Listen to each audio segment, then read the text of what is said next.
ನಮ್ಮ ಕರ್ನಾಟಕದ ಜನತೆಗೆ ನನ್ನ ನಮಸ್ಕಾರಗಳು. ನಾನು ಡಾಕ್ಟರ್ ಮೀರಾ ಕುಮಾರ್ ಮಾತಾಡ್ತಾ ಇದ್ದೀನಿ. ಎಲ್ಲ ಜನತೆಗೂ ಗೌರಿ ಗಣೇಶ ಹಬ್ಬದ ಶುಭಾಶಯಗಳು. ನಾನು ಈ ಮುಖದ ತಿಳಿಸೋದೇನೆಂದರೆ, ನಾನು ಈ ಗೌರಿ ಗಣೇಶ ಹಬ್ಬನ ಸ್ವಲ್ಪ ವಿಶಿಷ್ಟವಾಗಿ ನಡೆಸ್ತೀನಿ. ಯಾಕೆಂದರೆ ನಾನೊಬ್ಬಳು ಕಲಾವಿದರಿಗೆ ಕೆಲವು ಎಲ್ಲ ವಿಷಯಗಳು ಸ್ವಲ್ಪ ಡಿಫ್ರೆಂಟಾಗಿರ್ತವೆ. ಎಲ್ಲನೂ ವಿಭಿನ್ನವಾಗಿರೋ ರೀತಿಯಲ್ಲಿ ನಾವು ಆಚರಿಸ್ತೀವಿ. ಸ್ವಲ್ಪ ಅದರಲ್ಲಿ ನಾವು ಕೆಲವು ಥೀಮ್ಗಳು ತೊಗೋತೀವಿ, ಕೆಲವು ಸರಿ ಬೇರೆ ಬೇರೆ ಅಲಂಕಾರ ಹಾಕ್ತೀನಿ. ನಾನು ಆ ಥರನೇ ಎಲ್ಲರೂ ಮಾಡ್ತಾಯಿದ್ದಾಗ ಎಲ್ರಿಗೂ ಒಂದು ಸಂತೋಷ ಸಿಕ್ಕಲಿ, ಅವರೆಲ್ಲರೂ ಒಂದು ಎಂಜಾಯ್ ಮಾಡಿ ಎಲ್ಲರೂ ಒಂದು ದೇವರ ಇದನ್ನು ಆಶೀರ್ವಾದ ಪಡ್ಕೊಳ್ಳಿ.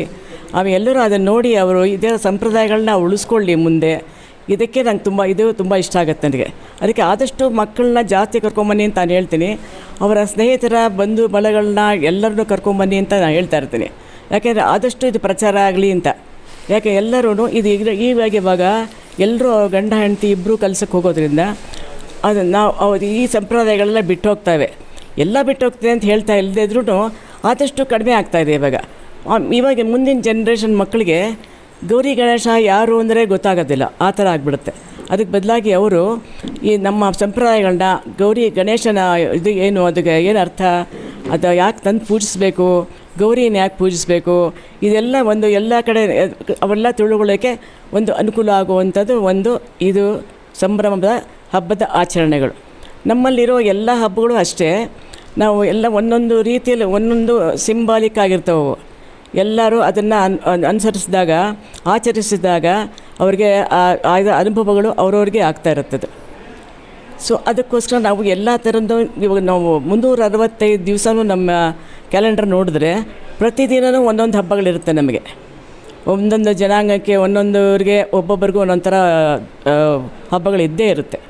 ಅದೆಲ್ಲ ಎಲ್ಲರೂ ಮಾಡೋಕ್ಕಾಗದಿರೋ ಒಬ್ಬೊಬ್ರು ವಿಶಿಷ್ಟವಾಗಿ ಅದನ್ನು ಆಚರಿಸಿದಾಗ ಆ ಮಕ್ಕಳು ನೋಡಿ ಕಲಿತಾರೆ. ಆಮೇಲೆ ಅವ್ರಿಗೂ ಒಂದು ಮುಂದೆ ಏನು ತಾವು ಆ ಥರ ಮಾಡಬೇಕು ಅನ್ನೋ ಆಸೆ ಹುಟ್ಟುತ್ತೆ.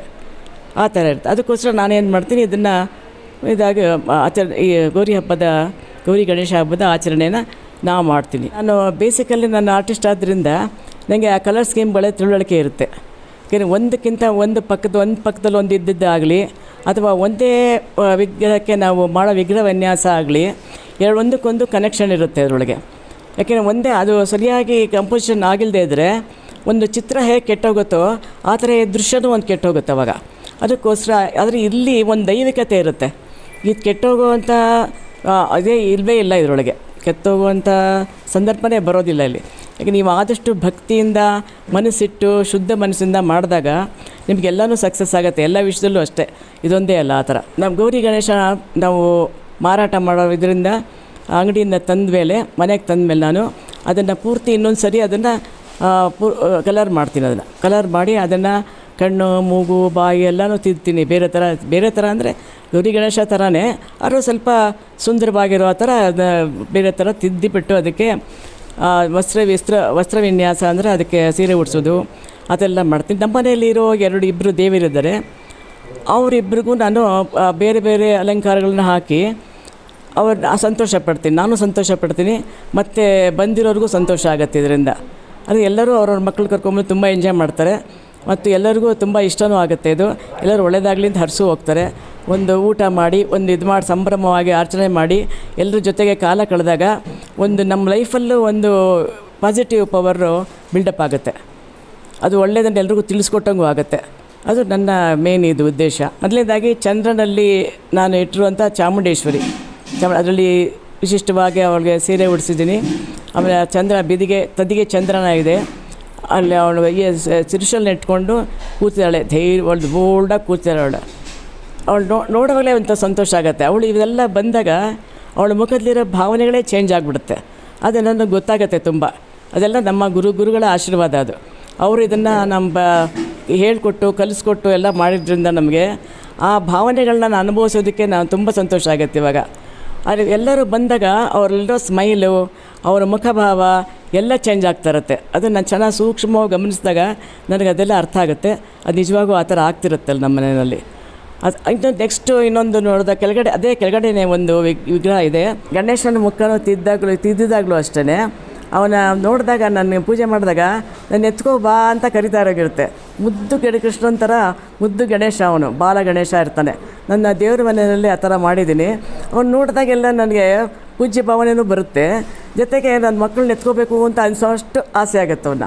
ಆ ಥರ ನಾವು ತುಂಬ ಕಲಾವಿದರು ನಾವು ಮಾಡಿದ್ದನ್ನು ಒಂದು ಚಿತ್ರವೇ ಆಗಲಿ, ಒಂದು ವಿಗ್ರಹಗಳ ಬಣ್ಣಗಳಲ್ಲೇ ಆಗಲಿ, ಅಥವಾ ಅವರ ಪೂಜೆ ಮಾಡಿದಾಗ ಪೂಜೆನೂ ಒಂದು ಧ್ಯಾನ. ನಾವು ಇದನ್ನು ಆರ್ಟ್ ಲೈನಲ್ಲಿ ಹೇಗೆ ನಾವು ಕ್ಯಾನ್ವಾಸಿನ ಮುಂದೆ ಕೂತ್ಕೊಂಡು ಮಾಡಿದಾಗ ಧ್ಯಾನ ಅನಿಸುತ್ತೋ, ಅದೇ ಥರ ಪೂಜೆ ಮಾಡುವಾಗಲೂ ನಮಗೆ ಅಲ್ಲೇ ಕಾನ್ಸಂಟ್ರೇಷನ್ ಇದ್ದಾಗ ಅದು ಒಂದು ಧ್ಯಾನನೇ. ಅದು ಧ್ಯಾನ ಅಂತ ಕೂತ್ಕೋಬೇಕಾಗಿಲ್ಲ, ಇದ್ರಲ್ಲಿ ನಾವು ತುಂಬ ಅದರಲ್ಲೇ ಇನ್ವಾಲ್ವ್ ಆಗ್ತೀವಿ ಅವಾಗ. ಸೊ ಆ ಥರ ಮಾಡೋದ್ರಿಂದ ನಿಮ್ಮ ಮನಸ್ಸಿಗೂ ಸಂತೋಷ ಆಗುತ್ತೆ, ಇನ್ನೊಬ್ರಿಗೂ ಸಂತೋಷ ಕೊಡ್ತೀರಾ, ಮನೆ ಮಗಳಿಗೂ ನಮ್ಮ ಮನೆ ಮಕ್ಕಳಿಗೂ ಕೂಡ ನಮ್ಮ ಸಂಪ್ರದಾಯದ ಬಗ್ಗೆ ತಿಳುವಳಿಕೆ ಮೂಡುತ್ತೆ. ನೆಕ್ಸ್ಟ್ ಇನ್ನೊಂದು ಇರೋದು ನೋಡ್ತಾ ಇದ್ದೀರಾ, ಅದು ರಾಜರಾಜೇಶ್ವರಿ. ಅದು ರಾಜರಾಜೇಶ್ವರಿ ನಮ್ಮಲ್ಲಿರುವಂಥ ಒಂದು ವಿಗ್ರಹ. ಅದನ್ನು ನಾನು ಮಾಡಿದಂಥ ಒಂದು ರಾಜರಾಜೇಶ್ವರಿಯ ಒಂದು ಚಿತ್ರದ ಎನ್ಲಾರ್ಜ್ ಮಾಡಿ ಅದರಲ್ಲೆಲ್ಲ ಕಟೌಟ್ ಮಾಡಿಬಿಟ್ಟು ಅದರಲ್ಲಿ ರಾಜೇಶ್ವರಿ ಅಲಂಕಾರವನ್ನು ಹಾಕಿ ಪ್ರಭಾವಳಿಯ ಮಧ್ಯದಲ್ಲಿ ಕೂರಿಸಿದ್ದೇನೆ. ರಾಜರಾಜೇಶ್ವರಿ ಅಕ್ಕಪಕ್ಕಗಳಲ್ಲಿ ಲಕ್ಷ್ಮೀ ಸರಸ್ವತಿಯರು ಅವಳ ಸೇವೆ ಮಾಡ್ತಾಯಿದ್ದಾರೆ. ಅವಳು ಕೂತಿರೋದು ಒಂದು ರತ್ನಖಚಿತವಾದಂಥ ಒಂದು ಉಯ್ಯಾಲೆಯಲ್ಲಿ. ಉಯ್ಯಾಲೆ ಪಾದಗಳ 4 ಪಾದಗಳು ಬ್ರಹ್ಮ, ವಿಷ್ಣು, ಮಹೇಶ್ವರ, ರುದ್ರ ಇದ್ದಾರೆ. ಅವಳ ಪಾದದ ಕೆಳಗಡೆ ಒಂದು ಶ್ರೀಚಕ್ರ ಇದೆ. ಅದರ ಕೆಳಗಡೆ ಶಂಕರಾಚಾರ್ಯರ ಒಂದು ವಿಗ್ರಹವಿದೆ. ಅದು ಗುರುಗಳ ಒಂದು ಗುರುಗಳು ಅದನ್ನು ಅವರು ಆ ಸಾಧನೆ ಮಾಡಿದ್ರಿಂದ ಅದಕ್ಕೋಸ್ಕರ ಅವಳನ್ನ ನಾನು ಅಲ್ಲಿ ಕೂಡಿಸಿದ್ದೀನಿ, ನಮ್ಮ ಗುರುಗಳ ಅದರಿಂದ ಕೂಡಿಸಿದ್ದೀನಿ ಅದನ್ನು. ಆಮೇಲೆ ನೆಕ್ಸ್ಟು ಇನ್ನೊಂದು ಹೋದಾಗ ನೀವು ಅವಳಲ್ಲೂ ಅಷ್ಟೇ ನೋಡಿ, ವಿಶಿಷ್ಟವಾದ ಮುಖ ಅವಳು ಅಷ್ಟೇ ನಗನಗ್ತಾ ಇರ್ತಾಳೆ. ಅವಳು ಎಷ್ಟು ಬೇಗ ಚೇಂಜ್ ಆಗ್ತಾಳೆ. ಅವಳ ಮುಖದಲ್ಲೂ ಅಷ್ಟೇ ಭಾವನೆಗಳನ್ನ ನಾವು ಓದ್ಬೋದು, ಆ ಥರ ಇರುತ್ತೆ. ನೆಕ್ಸ್ಟು ಇನ್ನೊಂದು ನಿಲುವು ಗೌರಿ ಅಂದರೆ ಅದು ನಿಂತಿರೋ ಗೌರಿ. ಅವಳಿಗೂ ಸೀರೆ ಉಡಿಸಿ ಅವಳಿಗೂ ಒಂದು ಅಲಂಕಾರ ಮಾಡಿ ಅಲ್ಲಿ ನಿಲ್ಲಿಸಿದ್ದೀನಿ ನಾನು ಅದನ್ನು. ಅದು ನಮಗೆ ತುಂಬ ಸಂತೋಷ ಆಗುತ್ತೆ ನೋಡಿದಾಗ. ಆ ಥರ ಇದೆ. ಇನ್ನೊಂದು ಕೊನೆಯಲ್ಲಿರೋದು ದೀಪದ ಮಲ್ಲಿ ಅಂತ ಹೇಳ್ತಾರೆ. ಅದಕ್ಕೆ ದೀಪದ ಲಕ್ಷ್ಮಿ ಅಂತಲೂ ಹೇಳ್ತಾರೆ. ಅದಕ್ಕೂ ಒಂದು ಸೀರೆ ಉಡಿಸಿ ಎಲ್ಲ ಅಲಂಕಾರ ಮಾಡಿ ಅದಕ್ಕೂ ಒಂದೆಲ್ಲ ವಿಗ್ರಹ ವಿನ್ಯಾಸ ಮಾಡಿ ನಿಲ್ಲಿಸಿದ್ದೀನಿ. ಇದೆಲ್ಲ ನೋಡುವಾಗ ಎಲ್ಲ ಒಟ್ಟಾರೆ ಇರುತ್ತೆ. ಮಧ್ಯದಲ್ಲೆಲ್ಲ ದೀಪಗಳ ಅಲಂಕಾರ ಮಾಡಿದೆ. ಆಮೇಲೆ ಇದಕ್ಕೆ ಗೌರಿ ಗಣೇಶರಿಗೆ ಇಷ್ಟವಾದ ತಿಂಡಿಗಳನ್ನ ಅಲ್ಲಿ ಎಲ್ಲ ಇದು ಮಾಡಿ ಇಟ್ಟಿದೆ, ಮುಂದೆ ಇಟ್ಟಿದೆ, ನೈವೇದ್ಯಕ್ಕೆ ಇಟ್ಟ ಥರ ಇದೆ.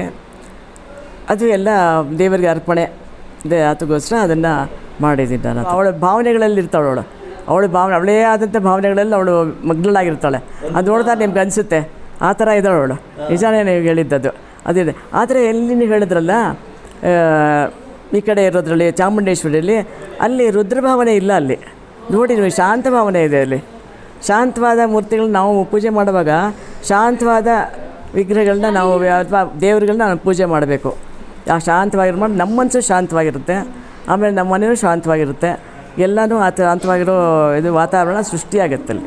ಎಷ್ಟೋ ಜನ ಎಲ್ಲರೂ ಗಂಡ ಹೆಂಡತಿ ಇಬ್ಬರು ಕೆಲಸಕ್ಕೆ ಹೋಗ್ತಾರೆ, ಆದ್ದರಿಂದ ಅವ್ರಿಗೆ ಮಾಡೋಕ್ಕೆ ಟೈಮ್ ಇಲ್ಲದೆ ಇರ್ಬೋದು. ಇಲ್ಲ, ಅದೆಲ್ಲ ನಿಜಾನೇ, ಒಪ್ಕೊಳ್ಳೋಣ. ಆದರೆ ಒಂದು ದಿವಸ ಅವ್ರು ಟೈಮ್ ಮಾಡಿಕೊಂಡು ಆ ಮಕ್ಕಳ ಕೈಲೇ ಒಂದು ಗಣೇಶ ಗೌರಿನ ತರಿಸ್ಕೊಂಡು ಅವ್ರ ಕೈಯಲ್ಲೇ ಇಡಿಸಿ ಒಂದು ಪೂಜೆ ಮಾಡಿಸಿದ್ರೆ ಭಾಳ ಸಂತೋಷ ಪಡ್ತಾರೆ ಮಕ್ಕಳು. ಅವ್ರನ್ನ ಆ ಗಣಪನ ಹೋಲಿಸ್ಕೋತಾರೆ, ಆ ಗೌರಿನ ಅವ್ರ ಅಮ್ಮಂಗೆ ಹೋಲಿಸ್ಕೋತಾರೆ. ಸೊ ಅವಾಗ ಏನು ಮಾಡ್ತಾರೆ, ಅದು ಅವ್ರಿಗೆ ಒಂದೇನೋ ವಿಶಿಷ್ಟವಾದ ಬರುತ್ತೆ. ಅದೇ ಮುಂದೆ ಡೆವಲಪ್ ಆಗ್ತಾ ಅದರ ಒಳ ಅರ್ಥಗಳೆಲ್ಲ ಅವ್ರಿಗೆ ಸ್ಫುರಿಸ್ತಾ ಹೋಗುತ್ತೆ. ಇದನ್ನು ಆಮೇಲೆ ಬೇರೆ ಅವ್ರು ಮಾಡುವಂಥ ಕಲಿಯುವಂಥ ವಿದ್ಯೆ ಆಗಲಿ, ಅವ್ರು ಮಾಡೋ ಕೆಲಸಗಳಲ್ಲಾಗಲಿ ಇದರ ಪ್ರಭಾವ ತುಂಬ ಬೀರುತ್ತೆ. ಅದು ನಾವು ಇವಾಗ ಹೇಳೋದಕ್ಕಾಗಲ್ಲ. ದೊಡ್ಡವರಾದಮೇಲೆ ಅವ್ರಿಗೆ ಅನುಭವ ಬಂದಾಗ ತಂದೆ ತಾಯಿಗಳು ಅನುಭವ ಆಗುತ್ತೆ. ಅದುವಾಗ ಅದನ್ನು ಮಾಡದೆ ನಾವು ಬಿಟ್ಬಿಟ್ಟಾಗ ಮಕ್ಳಿಗೂ ಒಂದು ಒಳ್ಳೆಯ ಇದನ್ನು ನಾವು ಕೊಟ್ಟಂಗೆ ಆಗಲ್ಲ. ಅದು ಒಳ್ಳೆಯ ಇದನ್ನು ಇದೇನೋ ಒಂದು ಗೊಂಬೆ ಆ ಥರ ನೋಡಿದ್ರೆ ಅದರಲ್ಲೇನಿಲ್ಲ. ಗೊಂಬೆ ಅಲ್ಲ ಅಂತ ಒಂದು ಕಲ್ಲಲ್ಲೂ ನಾವು ಮೂರ್ತಿ ನೋಡುವಂಥ ಇದು ನಮಗಿರುತ್ತೆ. ನಮಗೆ ಇರೋ ಇದಿದೆ ಅಲ್ವಾ. ಒಂದು ಕಲ್ಲು ನೋಡಿದ್ರೆ ಒಂದು ಮೂರ್ತಿ ರೂಪದಲ್ಲಿ ನೋಡಿದಾಗ ಅದು ಒಂದು ವಿಗ್ರಹ ಆಗುತ್ತೆ.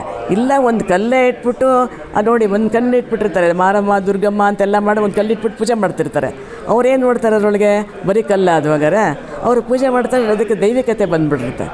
ಆ ಥರನೇ ಇಲ್ಲೂ ಎಲ್ಲ ಮಕ್ಕಳಲ್ಲಿ ತುಂಬ ಸೂಕ್ಷ್ಮವಾಗಿರ್ತಾರೆ ಮನಸ್ಸುಗಳು. ಅವರಿಗೆಲ್ಲ ಇದು ಕಲಿಸಿದಾಗ ನಮ್ಮ ಜೊತೆಗೆ ಇದೆ ದೇವರು, ಎಲ್ಲೂ ಹೋಗಿಲ್ಲ. ಅವನು ಹೃದಯದಲ್ಲೇ ವಾಸ ಮಾಡ್ತಿರ್ತಾನೆ, ನನ್ನ ಜೊತೆಗೆ ಮಲ್ಕೋತಾನೆ, ನನ್ನ ಜೊತೆಗೆ ಹೇಳ್ತೊಳ್ತಾನೆ, ನನ್ನ ಜೊತೆಗೆ ಸ್ನಾನ ಮಾಡ್ತಾನೆ, ಎಲ್ಲ ಇರುತ್ತೆ. ಅಭಿಷೇಕ ಮಾಡೋದು ಎಲ್ಲ ಅವ್ರ ಜೊತೆಗೆ ಮಾಡಿದಾಗ ಅವ್ರಿಗೆ ಅದೇ ಭಾವನೆ ಬರುತ್ತೆ. ನಿನ್ನ ಜೊತೆ ಸ್ನಾನ ಮಾಡ್ತಾನೆ ನೋಡು, ಇದು ಮಾಡಿದಾಗ ಆ ಥರ ಮಾಡಿದಾಗ ದೇವರು ನಮ್ಮಲ್ಲೇ ಇದ್ದಾನೆ ಅಂತ ಅನುಭವ ಅವ್ರಿಗೆ ಬರುತ್ತೆ. ಇದು ತುಂಬ ಇಂಪಾರ್ಟೆಂಟ್. ಇದು ಮಕ್ಕಳನ್ನ ಕಾಮನ್ ಆಗಿರುವಂಥ ಹೆಣ್ಮಕ್ಳಿಗೆ ಅಂದರೆ ಅವ್ರ ಸಂಭ್ರಮ. ಇದು ಒಂದು ಎಲ್ಲ ಪೂಜೆ ಆಗಲಿ ಇದಾಗಲಿ ಅವ್ರೇನು ಮಾಡ್ತಾರೆ, ಒಂದು ವಾರದಿಂದ ಎಲ್ಲ ಸ್ಟಾರ್ಟ್ ಮಾಡ್ಕೋತಾರೆ. ಎಲ್ಲ ಇದು ಮಾಡ್ತಾರೆ, ಸೀರೆ ಉಡಿಸ್ಬೇಕು, ಅದಕ್ಕೆ ಸೀರೆ ಉಡಿಸ್ತಾರೆ, ಇದಕ್ಕೆ ಪೂಜೆ ಮಾಡಬೇಕು, ಓರಮ್ಮನ ತರಬೇಕು, ಅಕ್ಕಿಲಿ ಇಟ್ಕೊಂಡು ತರಬೇಕು, ತಂದು ಮನೇಲಿ ಇಟ್ಕೊಂಡು ಪೂಜೆ ಮಾಡಬೇಕು, ಅದೆಲ್ಲ ಮಾಡಿ ಅದನ್ನು ಬಿಡಬೇಕು, ಮಡಿಯಾಗಿರಬೇಕು, ಎಲ್ಲ ಥರ ಭಾವನೆಗಳು ಅಲ್ಲಿರುತ್ತೆ. ಅವ್ರಿಗಿರುತ್ತೆ, ಹೆಣ್ಮಕ್ಳಿಗೆಲ್ಲ ಇರುತ್ತೆ. ಆವಾಗ ಅದೇನಾಗುತ್ತೆ, ಅವ್ರು ಮಾಡಿಕೊಂಡಾಗ ಈ ಭಾವನೆಗಳೆಲ್ಲ ಎಲ್ಲ ಹೆಣ್ಮಕ್ಳಲ್ಲೂ ಅದು ಬರುತ್ತದೆ. ಏನೂ ಮಾಡದೇ ಇದ್ದವ್ರಿಗೆ ಅಯ್ಯೋ ಏನು ಮಾಡ್ತಾರೆ ಇವರು ಅನ್ನೋರಿಗೆ ಏನೂ ಇರಲ್ಲ. ಅಷ್ಟೇ ಮಾಡ್ದಾಗ ತಾನೇ ಅವ್ರಿಗೆ ಅನುಭವ ಬರುತ್ತೆ. ಆ ಅನುಭವ ಬೆಳೆಸ್ಕೋಬೇಕು, ಮಕ್ಳಿಗೂ ಅದನ್ನು ಮುಂದೆ ತರಬೇಕು. ಆ ಥರ ತರಲಿ ಅಂತ ನನ್ನ ಆಸೆ.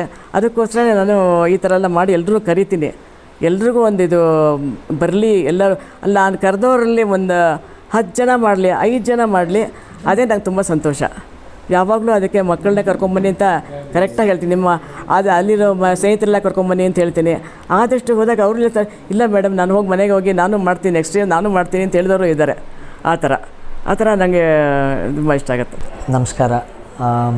ಭಾಳ ಖುಷಿ ಆಗ್ತಿದೆ. ಅದು ಗಣೇಶ ಹಬ್ಬಕ್ಕೆ ಮೀರಾ ಮೇಡಮ್ ಅವರು ನನ್ನನ್ನು ಇನ್ವೈಟ್ ಮಾಡಿದ್ದು ಮೊದಲನೇದಾಗಿ ಭಾಳ ಖುಷಿ ಕೊಡ್ತು ನನಗೆ. ಅವ್ರ ಮನೆಗೆ ಬರೋದಂದರೆ ಒಂದು ಕಲೆಯ ಒಂದು ದೇಗುಲಕ್ಕೆ ಬಂದಂಗೆ. ಆ ಒಂದು ಟೆಂಪಲ್, ಇಟ್ಸ್ ಕಲೆಗೆ ಒಂದು ಪ್ಲೇಸ್ ಆಫ್ ವರ್ಷಿಪ್ ಥರ. ಅವರ ಪೇಂಟಿಂಗ್ಸ್, ಅವರ ಆರ್ಟ್ ಮುಂಚೆಯಿಂದನೂ ನಾನು ನೋಡ್ಕೊಂಬಂದಿದ್ದೀನಿ. ಇವತ್ತು ಮೊದಲನೇ ಸತಿ ಅವ್ರ ಮನೆಗೆ ಬಂದು ಅವರ ಒಂದು ಕಲೆಯ ಒಂದು ರುಚಿನ ನಾನು ಈಗ ನೋಡೋ ಒಂದು ಅವಕಾಶ ಆಯಿತು. ಭಾಳ ಖುಷಿ ಆಯಿತು ಸರ್. ಗಣೇಶಂದು ವಿಶೇಷ ಏನಂದರೆ ಅವನೇ ಆದಿ, ಅವನಿಂದಾನೇ ಶುರು ಆಗಬೇಕೆಲ್ಲ. ಯಾವುದೇ ಪೂಜೆ ಮಾಡಿದ್ರೂ ಮೊದಲು ಗಣೇಶನ ಕೈ ಮುಗಿದು ನಾವು ಆಮೇಲೆ ಪೂಜೆ ಮಾಡ್ತೀವಿ. ಈ ಹೇಳ್ತಾರೆ ಸರ್ ನಮ್ಮಲ್ಲಿ ಏನು ಹಬ್ಬದ ಟೈಮಲ್ಲಿ 108 ಗಣೇಶ ನೋಡಬೇಕು ಅಂತನೋ, ನನಗೆ ನಂಬರ್ ಎಕ್ಸಾಕ್ಟಾಗಿ ಗೊತ್ತಿಲ್ಲ. ಇವತ್ತು ಮೇಡಮ್ ಮನೆಗೆ ಬಂದು ಆ 108 ಗಣೇಶದಲ್ಲಿ ಅವ್ರದ್ದೊಂದು ಗಣೇಶ ನಾನು ನೋಡೋಕ್ಕೆ ನನಗೆ ಅವಕಾಶ ಆಗಿದೆ. ಅದು ಭಾಳ ಒಂದು ವಿಶೇಷವಾದ ಸಂಗತಿ ಸರ್.